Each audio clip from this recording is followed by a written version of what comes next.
Doreen Valiente is a witch, and she believes that witchcraft should never be approached lightly. The amount of silly dabbling in the occult that goes on today scares me. These people think that they're doing something terribly clever and terribly with it, and it's all great fun. And what they don't understand is that they're invoking forces which they can't fathom, and they're making themselves a channel by which those forces can come through into the world.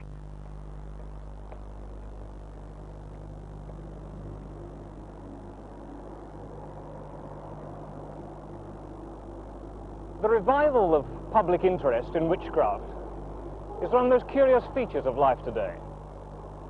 But it's very difficult to get at the truth of what it's all about. On one estimate, there are 30,000 people practicing in witchcraft in this country alone. A more conservative figure would be 8,000. But even so, it's enough to make you think. Are there really dangers involved? Or is it all just a delusion? And if it is just a delusion, why do so many really quite intelligent people half believe in it? Just what has been going on in this country since the last of the witchcraft laws was repealed in 1951?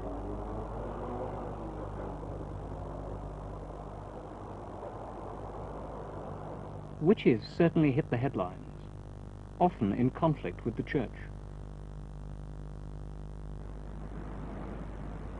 Our investigation in the end has led us to some pretty nasty evidence of blackmail, if not of black magic. But not all witches are ill-intentioned. One may pass them in the street without knowing it. They don't wear pointed hats and ride broomsticks. They look very like the rest of us and do the sort of jobs that we do. I'm a secretary. Well, I'm a restorer. I work in antiques in Portobello. Oh, I've just left school. I haven't started yet. Well, I do spray painting most of the time. Well, at the moment I work in a boutique, but I've been trained in the arts. I'm a tower crane driver. What first drew them to witchcraft? Well, I've been interested in witchcraft since I was 10. I got into it through fairy stories and things like that. Coming from Africa, I suppose I've always had a basic interest in magic and witchcraft and that. When I came to England, I just sort of made a purposeful search for it, you know. The word witch originally means wise one, and this is what people try to aspire to be. They try to learn the wisdom of nature. They try to learn the meaning behind things. Molly Moncrief, lecturer in occult subjects. I had to work and learn it the hard way by checking my findings with all the ancient writers on the occult from time immemorial. And I found that it tallies, it always does. I'd say to a person who really wanted to know what was the spirit of witchcraft, that they'll learn more by, say, going out on the downs at midnight and listening to the wind in the trees and looking at the full moon. They'll learn more of the spirit of witchcraft, the real spirit of witchcraft in that way, than they will by reading any amount of books. We believe in the horned god and in the goddess of the moon. Now, this doesn't mean that we're silly enough to think that the moon in the sky is a goddess. I don't think any educated pagan ever did think like that. But what this means to us is the masculine and feminine powers of nature. They are symbols, magical images, and by means of our imagination, we can make a real contact with these cosmic forces, the forces of nature, the forces of life. And in a wood at midnight, on the night of the full moon, Doreen Valiente carried out her ritual, hoping that in this experiment, never before tried in front of cameras, some psychic manifestations might appear on the film.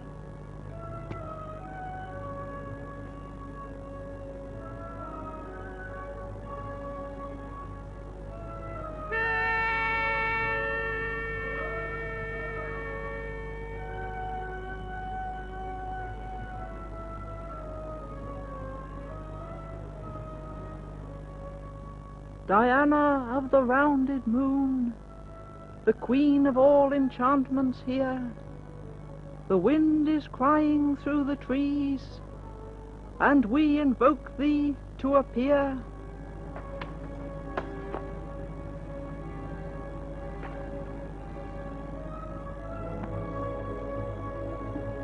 In fact, no such manifestations did appear. And this is Mrs. Valiente's final comment. Well, it was very difficult to get the spirit of the old ritual, knowing that you were surrounded by cameras and technicians and things like that. But when the ritual was almost at an end, I began to feel the atmosphere building up, and I think other people did too.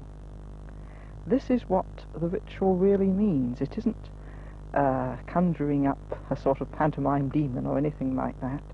It is something which affects your inner mind and works itself out in your life and in your feeling and thought. To the old ones, merry meet, merry part. Witches often claim to put their powers to more specific use. Mrs. Eleanor Bone. And we believe if we set our minds on a thing, we're going to get it. You know, Paracelsus said that the beginning of all magical operations is determined imagination. And this is what we set out to do. Get a mental picture of the thing we wish to achieve, and in that way concentrate on getting it. And she and her coven concentrate mainly on the healing of the sick. She is herself a registered nurse. Now, the work we're going to do tonight is for a friend of mine, Helena. She's recently had a slipped disc and she's still suffering with a lot of pain in her back.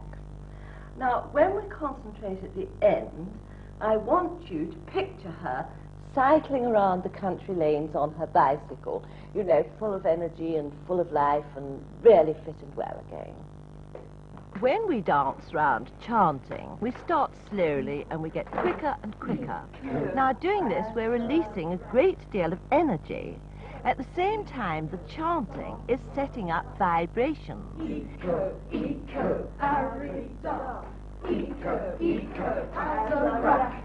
Eco, eco, on the rack. Eco, eco, down. Without clothes, we're all equal. We came into the world with nothing, and so we're working that way. Of course, it's putting aside all worldly things in a purely spiritual act of worship.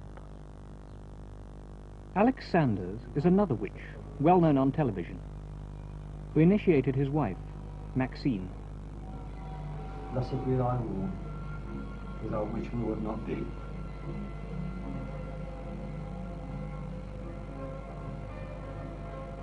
Blessed be thy breast from beauty. Blessed be thy lips, as well as I said. They also claim to use their power these days exclusively for good, or it may rebound upon them adversely. At the moment I'm connected with research for a cancer cure with a very famous professor from Munich. My first experience was with my mother. She was suffering from cancer of the throat, and Alex was visiting us, and he said, all right, we'll see what we can do about it. And we switched the light off and sat there for about 10 minutes in silence. And what appeared to be a ball of fire went across the room towards my mother. And later she said she experienced a feeling of being tilted backwards. But she got frightened and stopped it. But that was the first experience of physical fire, of being able to see it. I have various spirits who help me with the work. The particular spirit who is helping me with the professor and with the cancer work is Michael, who is, I suppose, my familiar spirit. He helps me, been helping me now for 5-6 years, very reliable. The result of this cancer experiment is still to be published. But the view that today's suburban witches are the direct descendants of the witches who perished here and in Europe during the great witch persecutions is disputed by Keith Thomas, the historian and author of Religion and the Decline of Magic, who blames it all on a Scottish lady anthropologist, Miss Margaret Murray. I can say in all candor that there is no basis for that view, but her views have been very influential, and they can be found in debased form on every station bookstall in the land. And so these suburban ladies and gentlemen who are acting out these fantasies are no doubt getting a good deal of healthy exercise, but I don't think they've got anything at all to do with the witches of the 16th and 17th centuries. Yet, it was the claim of these earlier witches to contact the spirits and effect miraculous cures, which had brought them, like their modern counterparts, into collision with the Church. Though the Church in the Middle Ages was in the curious position of condemning witchcraft, when it was virtually in the business itself. The medieval Church had an elaborate repertoire of benedictions and consecrations designed to drive away evil spirits and give protection against fevers and floods and dangers of all kinds. And there were amulets, of course, for the individual Christian to wear. In addition, a great number of superstitions surrounded the sacraments of the Church, in particular the miracle of the Mass. It was thought that a communicant who didn't swallow the bread but took it away in his mouth was in possession of a really impressive source of magical power. The Church also proclaimed the existence of a devil and his attendant demons who were, so to speak, in rivalry to Christ and his saints. But the Church said that they had holy water and the sign of the cross and exorcism which would drive away demons and give protection against them. Any miraculous effect achieved without the Church's sanction was witchcraft, because it must somehow or other have involved the aid of the devil. The effect of the Reformation was to reaffirm the reality of the devil and evil spirits and witchcraft, but to say that the Church's repertoire of protection was useless, that the sign of the cross and exorcism were powerless and indeed superstitious. In other words, the Protestants disarmed themselves in face of the old enemy. They also forbade counter-magic, popular charms against witches, and so they left the imaginary victim of witchcraft with no alternative but to prosecute the witch in the law courts. As far as the white witches were concerned, persecution was continuous and pretty ineffective, because I suppose there were probably as many white witches in 16th century England as there were parochial clergymen. As far as the black maleficent witches are concerned, we don't quite know, because not all the records of the assizes survive. The usual estimate which is made is that perhaps 1,000 witches were executed. This is said to be the skeleton of one of the witches of St. Osyth, executed at Chelmsford on July the 5th, 1589. Her body was nailed down to prevent her rising from the dead. Historically, the distinction between different kinds of witches, white and black, good and bad, has always been important. First of all, there were the village wizards, the wise men, cunning women, healers, charmers, fortune tellers, who performed services for their clients, often for a fee, who helped them and were therefore, on the whole, rather popular in the villages and were regarded as white witches, and indeed often used some of the Church's prayers as part of their ritual. These survive in country districts to this day. Theo Brown, a research fellow in British folklore, prefers to call them charmers. From Minehead down to Bodmin Moor, I've known about 17 charmers. It may be purely coincidental. They're nearly all men. They don't like reporters or anything like that. They usually talk very freely to me, surprisingly so. In fact, on one occasion, I went to see a charmer. I was a complete stranger to him. He invited me into his house, sat me down in his parlour, looked at me very hard, and said, "You can do it, can't you?" William Painter is a Cornish bard, and his bardic name means searcher out of witchcraft. Quite recently I gave a talk to some 60 children on Cornish folklore at the Liscard Secondary Modern School. And at the end of my talk, during the discussion and questions, I was amazed when 4 children, each in turn, one said, "My grandfather can charm warts. My grandfather can charm ringworms in cattle. My grandfather can stop the flow of blood when anyone's badly cut." And the 4th, "My grandfather can charm snakes." I don't know exactly the procedure, except that they make a circle round the snake with an ash stick. And because of the formula of words they use, apparently, the snake cannot leave the circle. In fact, a man I met who has seen this done said the snake lashes round and round inside this invisible circle, is quite unable to break out of it. Again, at one period, there was a great demand for charms in bags. And here is a charm I discovered in Cornwall, hanging over a mantelpiece. It is a charm against all terrors by night. It contains the wings of a bat. The second category is black witchcraft. The type, I suppose, we think of when a witch is mentioned, was the person who was suspected of having done harm to her neighbors by some supernatural means. The witch usually lived in the same village, and the most usual situation, I suppose, was that she'd come to the door to borrow some food or drink, or even to beg some money for some neighbor, to ask for some neighborly help, and the neighbor had simply slammed the door in her face. A few days later, something goes wrong in the household, a child is taken ill, somebody dies, the pigs are sick, and they turn around and blame the witch.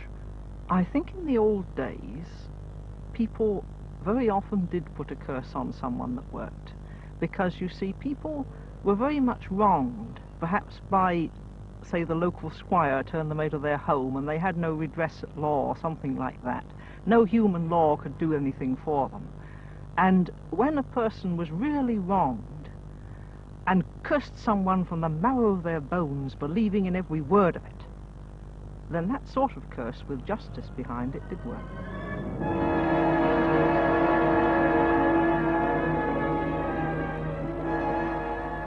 Nor are maleficent witches unknown today.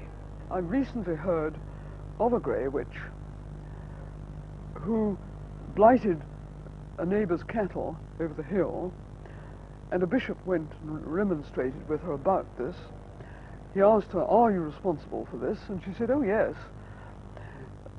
Openly boasted about this. People often had their cattle ill-wished, bewitched, overlooked, and they were told to take the heart of the animal that had met with a mysterious end, pierce it with nails and pins and horseshoe nails, and put it in a chimney, and all would be well.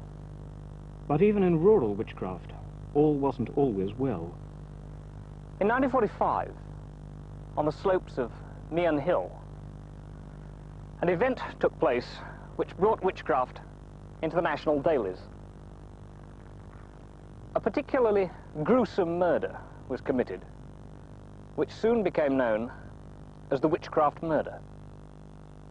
A hedge cutter in his 70s, his name was Charles Walton, was murdered on the 14th of February, St. Valentine's Day.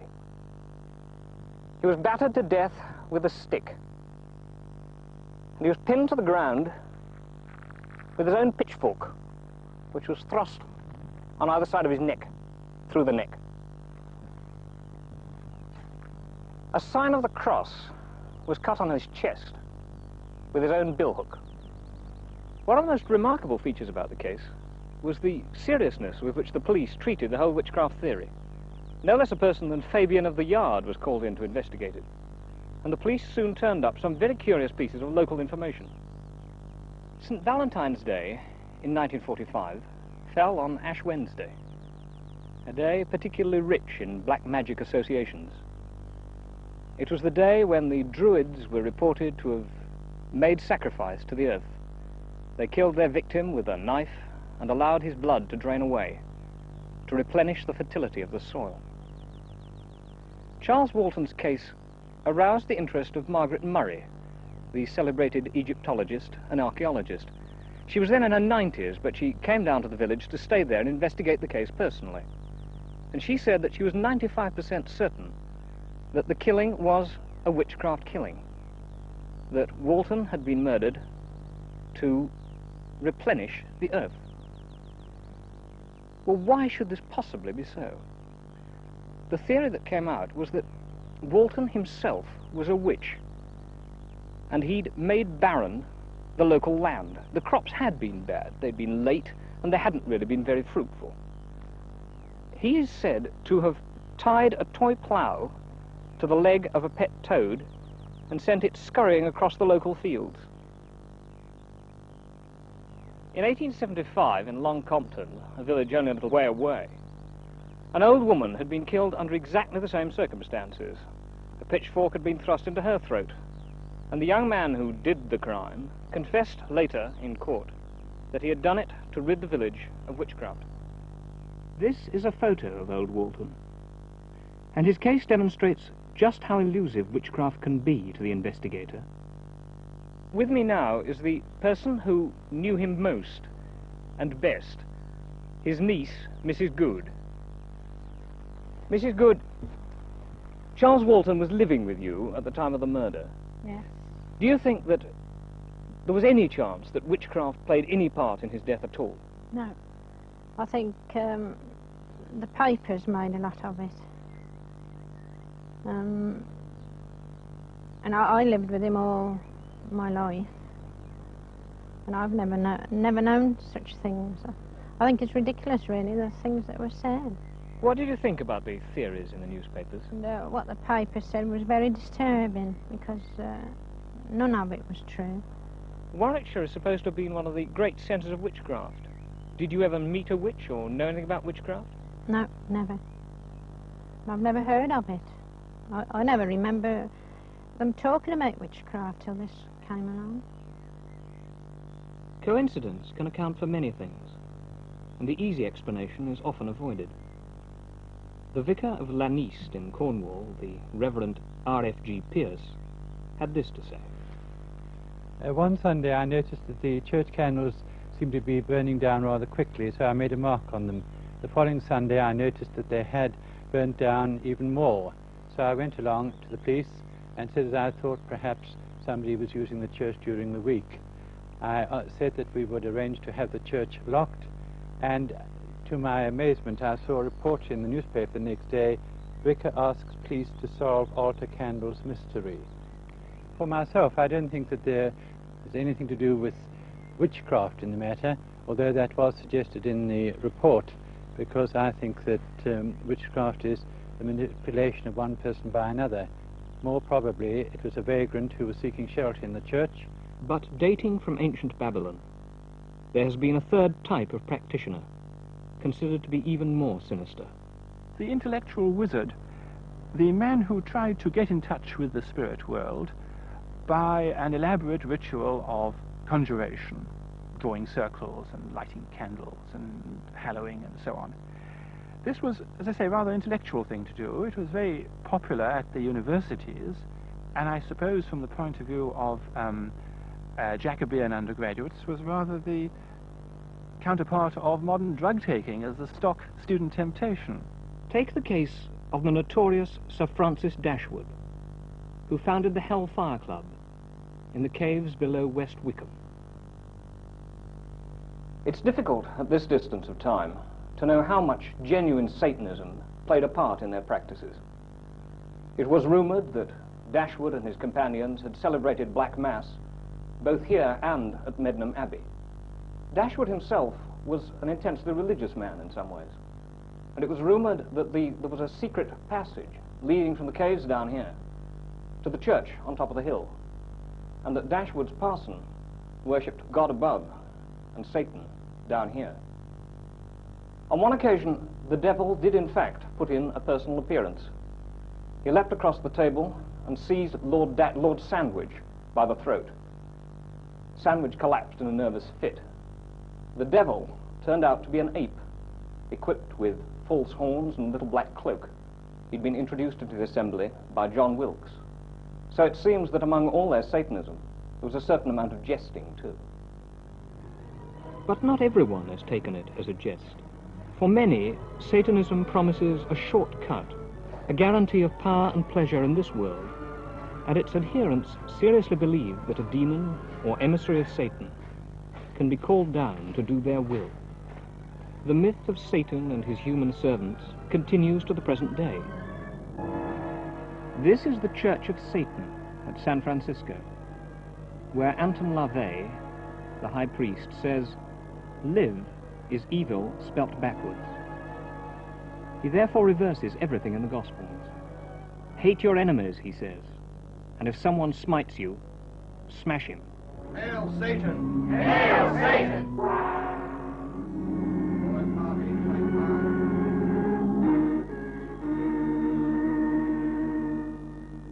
Behold, saith Satan, I am a circle on whose hands stand the 12 kingdoms. 6 are the seats of living breath, the rest are as sharp sickles or the horns of death.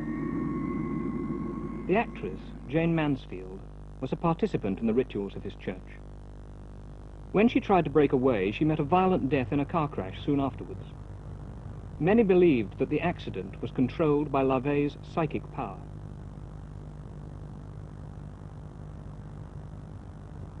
And when Charles Manson and his satanic family were found guilty of horrible ritual murders, the public realized that the gap between fantasy and practice had narrowed alarmingly. Also, it's been coming nearer home. The desecration of this cemetery at Basingstoke last Easter could, of course, have been the work of hooligans. But since it seemed to require such frenetic energy, Satanists cannot be ruled out.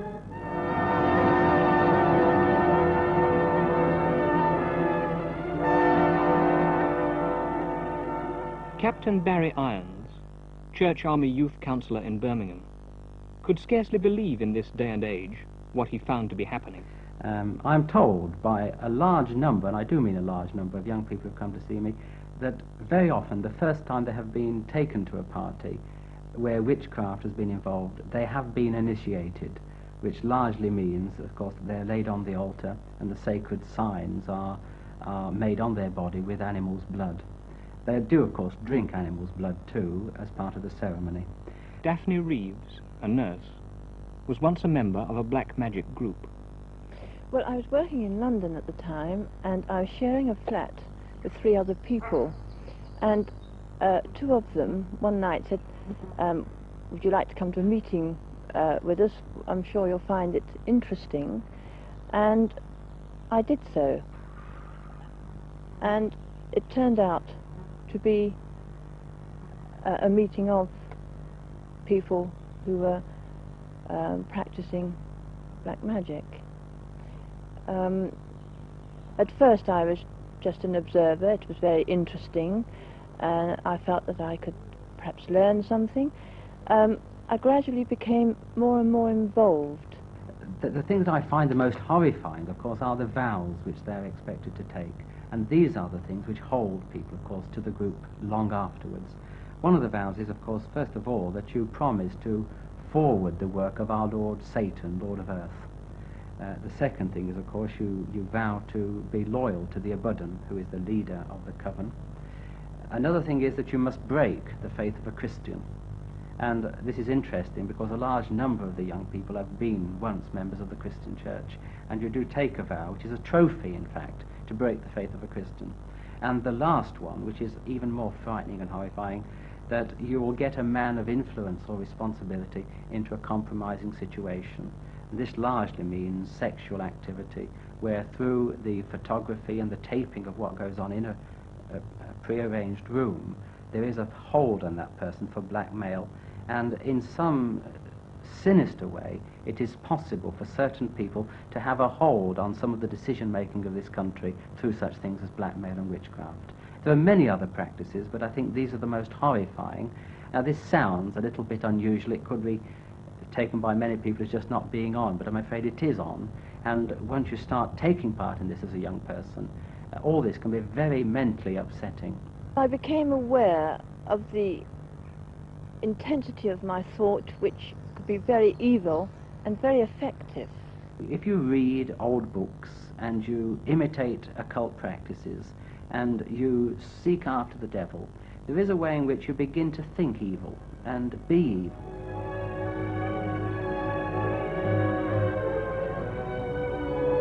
At Boscastle in Cornwall, on the quay where the witches used to whistle up the wind, there is a witch house, full of curious objects, including a tableau depicting the Black Mass.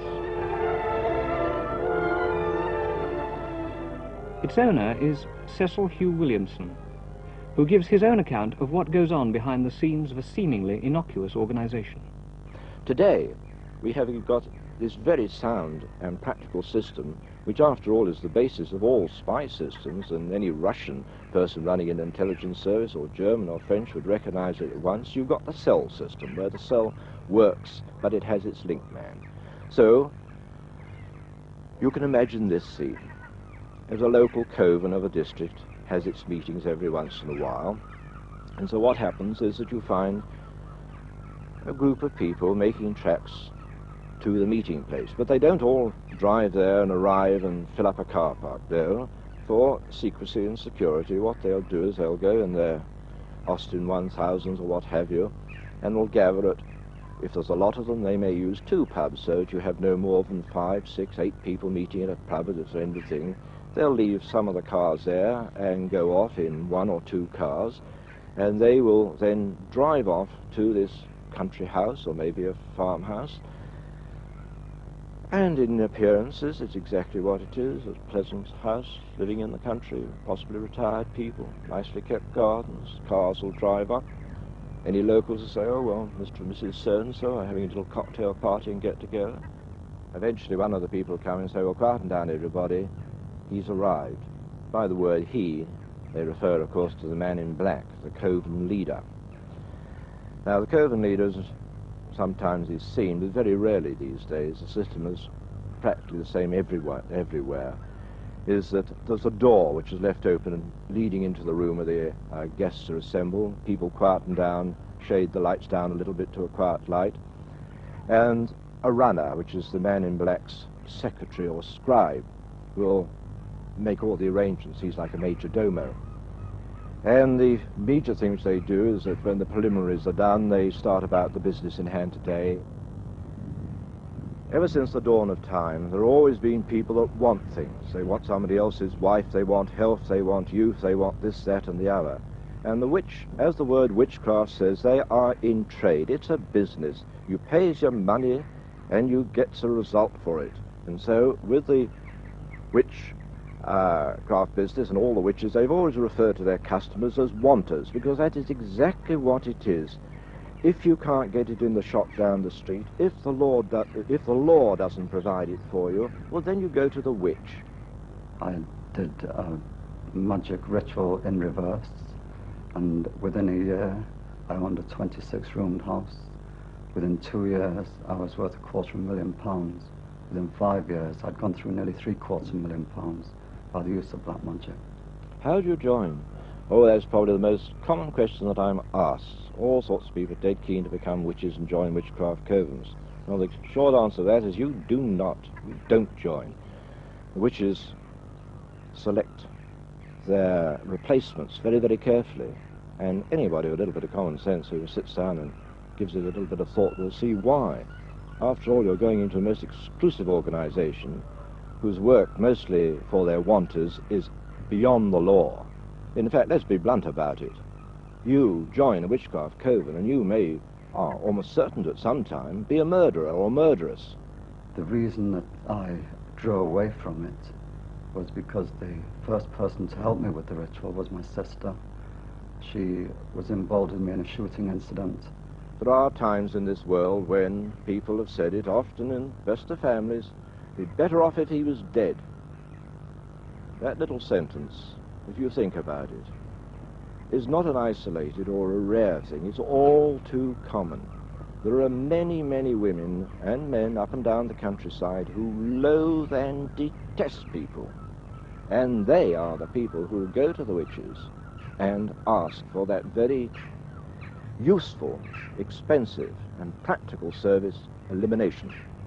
I think a black magician like I was, if I'd gone on much further, I probably would have started to use human sacrifice, animal sacrifice, then human sacrifice, and probably degenerated and maybe committed suicide or been executed for murder, or whatever the penalty is for taking human life.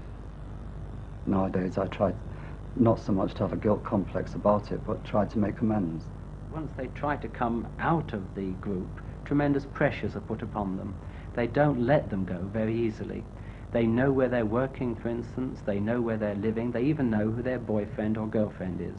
I had been a member for 5 years, and the road back, I don't think anybody should underestimate how very difficult it is, you know, to do this. Nasty notes pinned to a jacket, a note put on your typewriter, a cat's heart or testicles found in your jacket pocket, all these things which break down your moral resistance. A person standing outside the gates of your factory asking you to come to another party or telling you when the next large meeting of the witches is. The offering you of drugs, because largely you will have an appetite for certain soft drugs.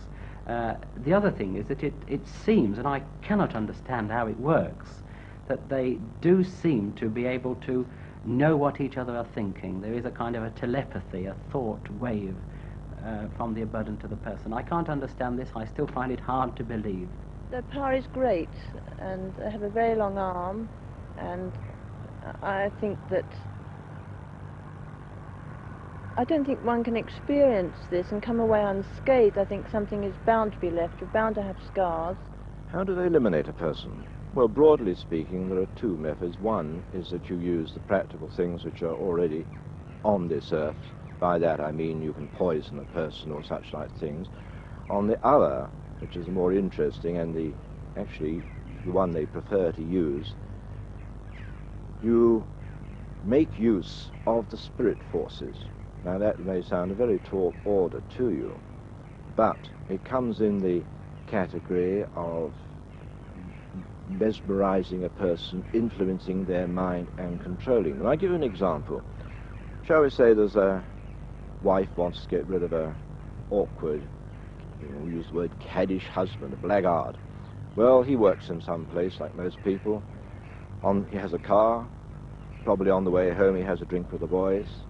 And so the witch, having once received her commission, will get one of her runners to watch all his movements, and she finds that he goes into the Black Dog at such and such a time, and he has a drink there, and then he drives home, or he goes off to the house of his mistress or what have you.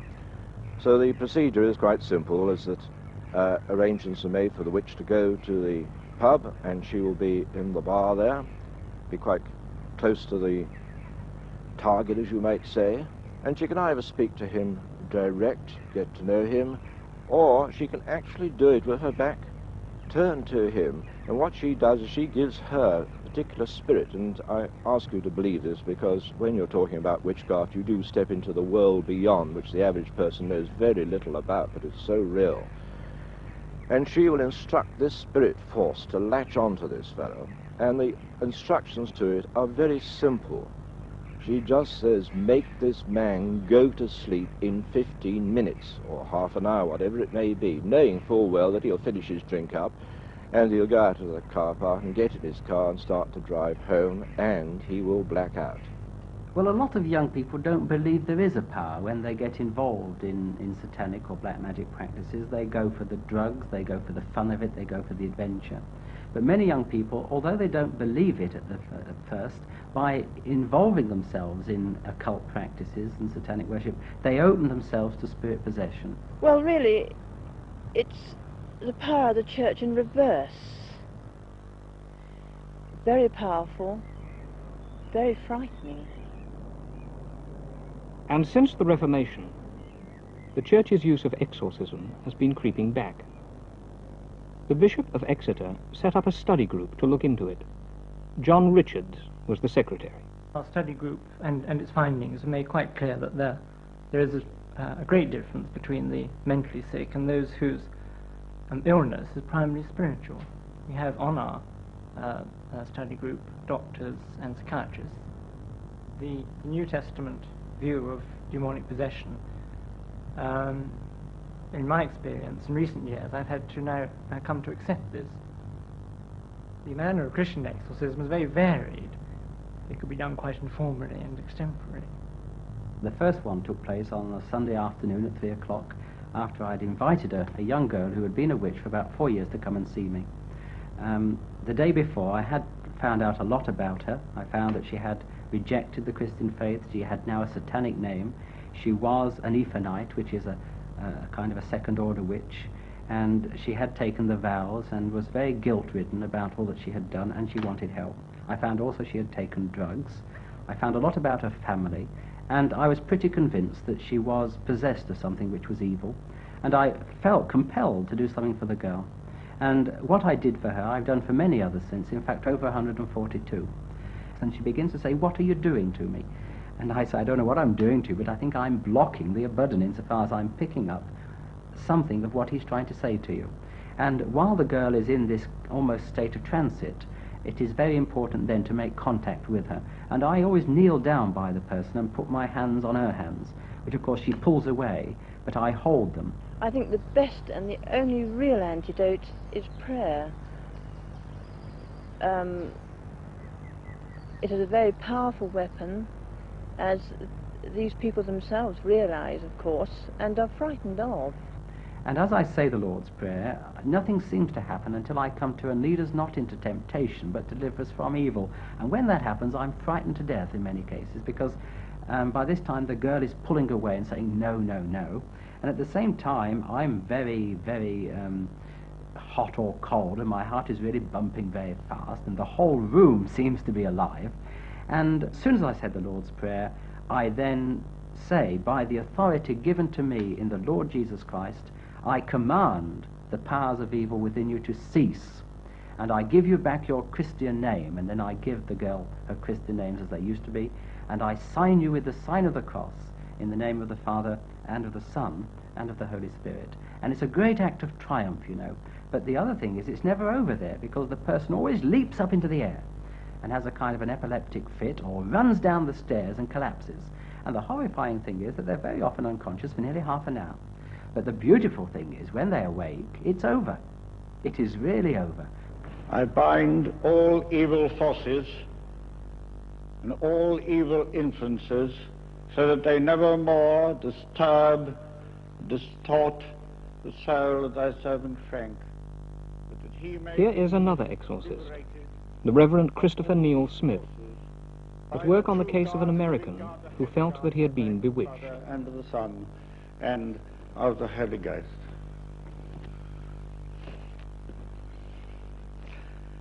Let all witchcraft, sorcerer, and black magic fly from hence. A man believes that his mother, when she was pregnant, was given a witchcraft potion. And I exorcise thee, every unclean spirit, by the true God, the living God, the holy God, that they may never more hold tyranny over thy soul, and give place to Christ, his power, his pardon, and his peace.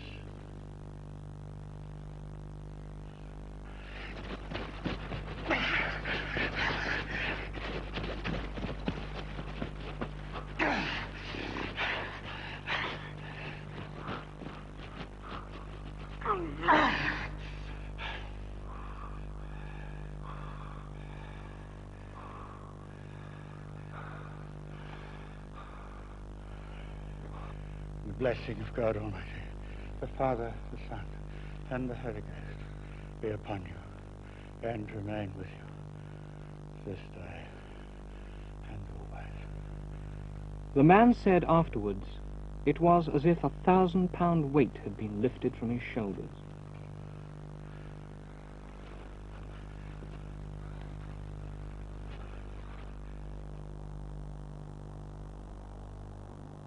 What then are we to conclude? Are witchcraft beliefs basically of the same order as Christian beliefs? Or are the witches practicing the oldest religion in the world, inheritors of a fertility cult dating back to man's first days on earth? Is there really a supernatural witchcraft power, something basic to the human race, which the modern world has lost? Or is it all self-delusion, hysteria, a kind of madness stemming from man's confused understanding of himself? Freud said of demons, "We speak as if they invade us from the outside, but demons are our bad desires, which have been repressed. Here is Irene Champagnat, a Jungian psychotherapist. Well, I'm very dubious about the word witch. Could mean anything. I mean, sometimes people call me a witch if I have a hunch about something that's going to happen or something that they didn't think I knew, which is just purely an intuitive woman. Everybody's born with power. I think it's if they have the awareness. I think everybody can use this power, but they have to be aware of it or want to use it. I think there's really a feeling that there's a mysterious, spiritual side to life that can't be explained in scientific terms, and that they really are on the search for God, really. And I have a great respect for them, but in the search for God, they've tumbled on the devil quite often. And he gets in through the collective, just in the same way as God can get through the collective. Well, when I was a child, I always felt much closer to a great life force when I was out of doors, far closer than when I was in the four walls of any church. Well, the thing that makes people turn to witchcraft is primarily they're dissatisfied with their religions. They're looking for something. I suppose they're looking for evidence more than anything else, spiritual evidence, psychic forces. The point about witchcraft is that it's a self-confirming system. If you believe in it, nothing can happen to weaken that belief.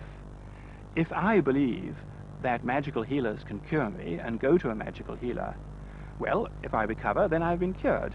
If I don't recover, then I go to another healer. And if he can't cure me either, then it must mean that I'm bewitched. And so on it goes. Much depends on what the healing process is, and nobody seems to know very much about that. What I'm quite certain is it's nothing whatever to do with magic. I have had some experience in another country where witchcraft was supposed to be rampant, but it did seem to me that it was a psychological thing, and that if the people had not been told that they had been bewitched, nothing would have happened. Well, I should say avoid certain kinds of groups. Certain kinds of groups. Of course, I know people are lonely, and they want to get together, and they want to share radically at a deep level. And this is what starts it. And they want to be real, these encounter groups. But I would say to them, still stick to your very simple practicalities. Just the ordinary human life and human personal relationships. Anyone who sets out to play God with other people's lives, I think, is doing something very wrong and very foolish. When I look back on those 5 years and realise just how very evil they were, I hope I never go back. I would never go back on the black path again.